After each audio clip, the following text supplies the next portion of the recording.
Hi, I'm Mark from eReplacementParts.com.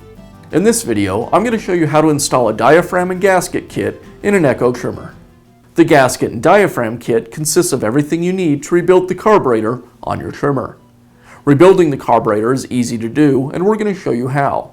Gasket and diaphragm kits, as well as many other parts, can be found on our website. Let's get started. I'll begin by removing the air filter cover and the air filter.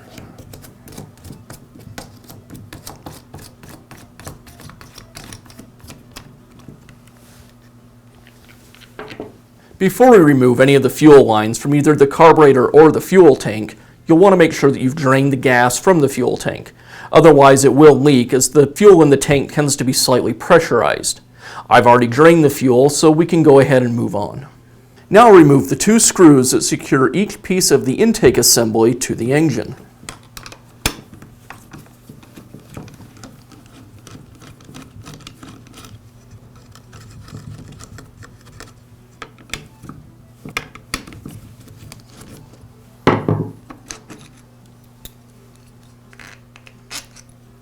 There's the air filter base and the air filter bracket. Now I'll remove the throttle cable and the fuel lines from the carburetor.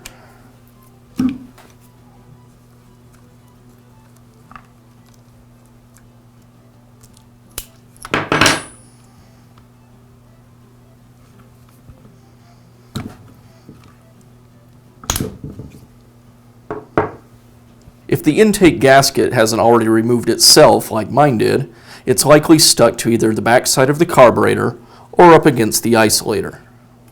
Now we can go ahead and clean the carburetor and install the gasket and diaphragm kit. We'll begin the rebuilding process by first disassembling the carburetor. I'll start with the throttle body.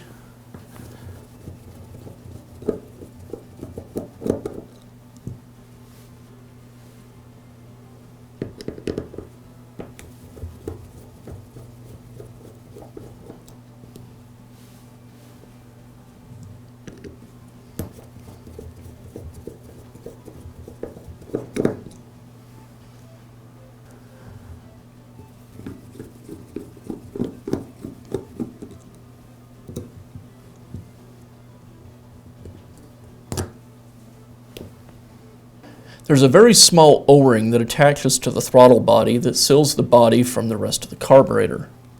I'll go ahead and remove that O-ring.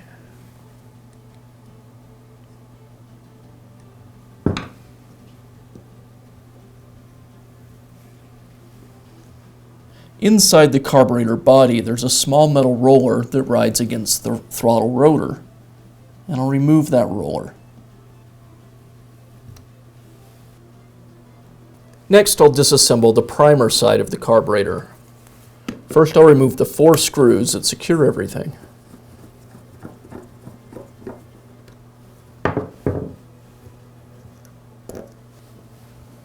I'll pull away the plate, which secures the primer bulb. One more screw will allow us to remove the primer base.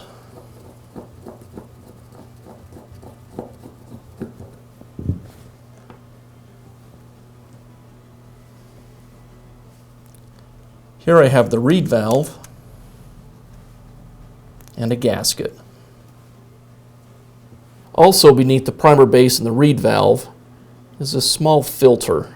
I'll pull it out of the carburetor. Next, I'll disassemble the diaphragm side of the carburetor. I'll remove the 2 screws that secure everything.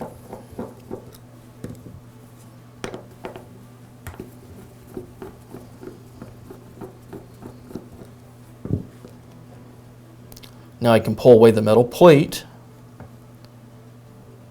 the diaphragm itself, and the gasket. With the diaphragm removed, now we have access to the metering needle and the lever. I'll remove this next. There's a spring behind the lever, so I want to hold the assembly down as I remove the screw.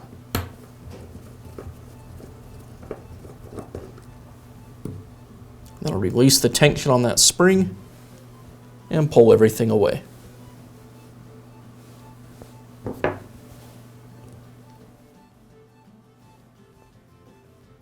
There's a couple of different ways you can clean your carburetor. The traditional way would be to use carburetor cleaner. With the carburetor method, I'll generally spray the carburetor off, as well as go into each of the small openings on the carburetor and clean them out. When using this method, you might be tempted to insert an object in each of the holes to help clean. However, you can actually damage the small openings if you do that, if you use anything made out of metal. The safe way to do it is to use something like fishing line. The soft fishing line will safely clean the openings without damaging them.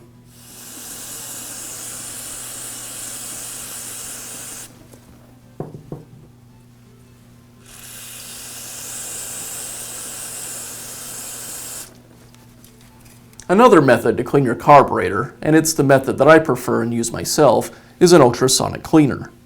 The ultrasonic works by sending an ultrasonic shockwave through the water. The advantage to this system is that as long as water gets into each of the tiny passages within the carburetor, those passages will get cleaned. An ultrasonic cleaner like this can be picked up at a discount tool store for under $100, and it's really worth the investment if you do a lot of repair work yourself. To use the ultrasonic, I'll drop each of the parts I want to clean into the water. In this case, the main carburetor body, the throttle body, and the primer base. Then I'll set the amount of time I want to clean for and turn it on.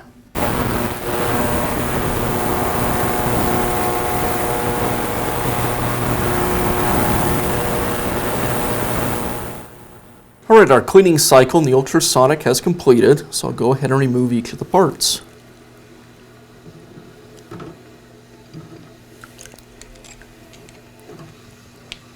Now that they're out of the ultrasonic, I'll rinse off each of these parts with some clean water. Whether you used either carb cleaner or an ultrasonic cleaner to clean the carburetor parts, before you install the rebuild kit, you'll want to use some compressed air to blow the carb cleaner water out of each part.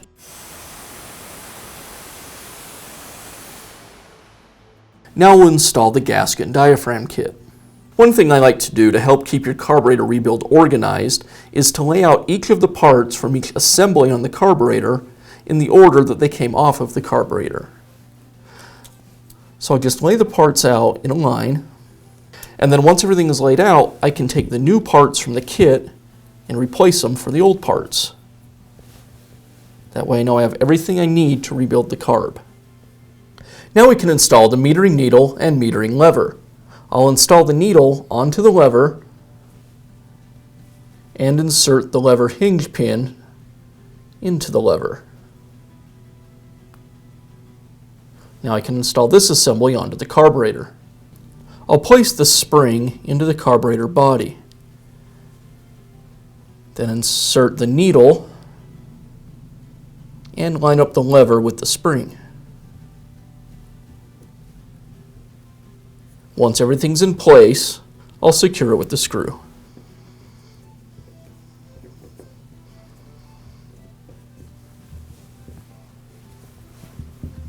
With the metering needle assembly reinstalled, now we can move on to the diaphragm. First comes the diaphragm gasket, then the diaphragm itself. The metal portion goes down, the metal cover, and I secure it with the two screws.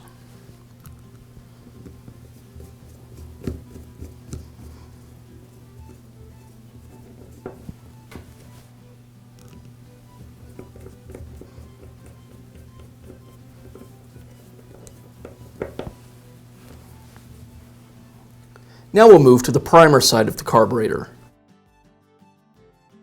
First we'll install the new reed valve, followed by the gasket and the primer bulb base. And the base is secured with a single screw.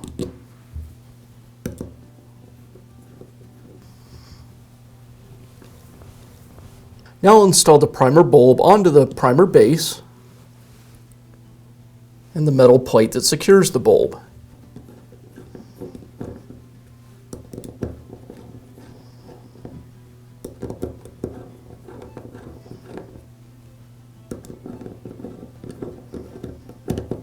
We'll finish up our rebuild on the throttle side of the carburetor. First goes the roller. Now place that tiny O-ring over the throttle rotor.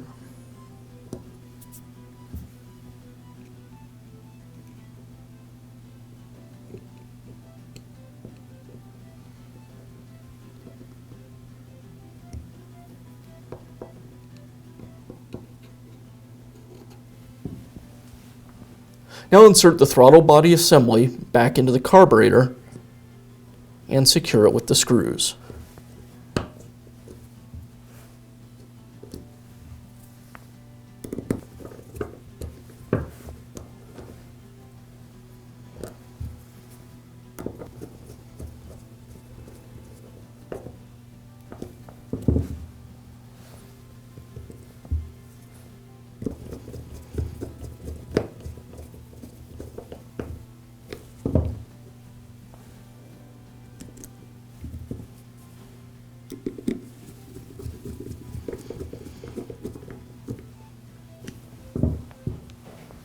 Now we'll reinstall the fuel lines and the throttle cable to the carburetor.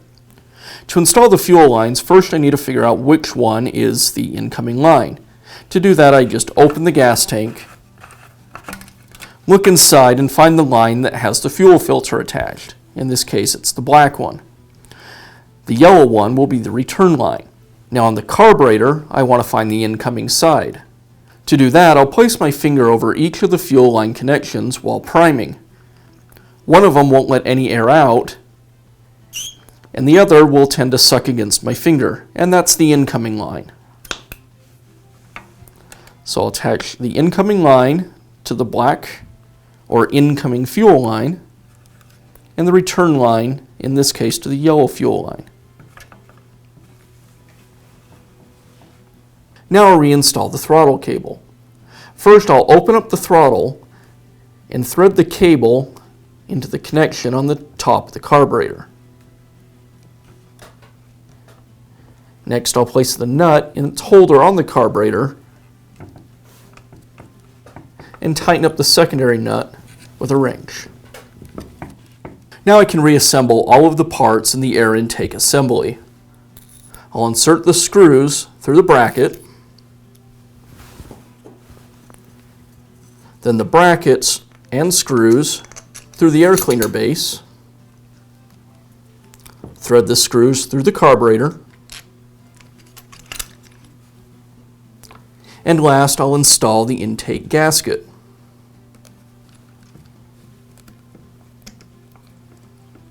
Now this whole assembly will go back onto the motor.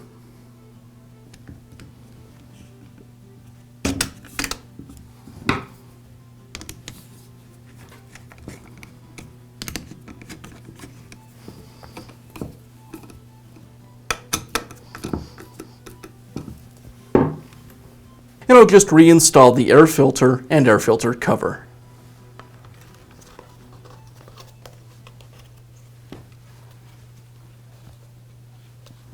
And that's all it takes to replace the gasket and diaphragm kit in an Echo trimmer. If you found this video helpful, be sure to give us a thumbs up and leave a comment.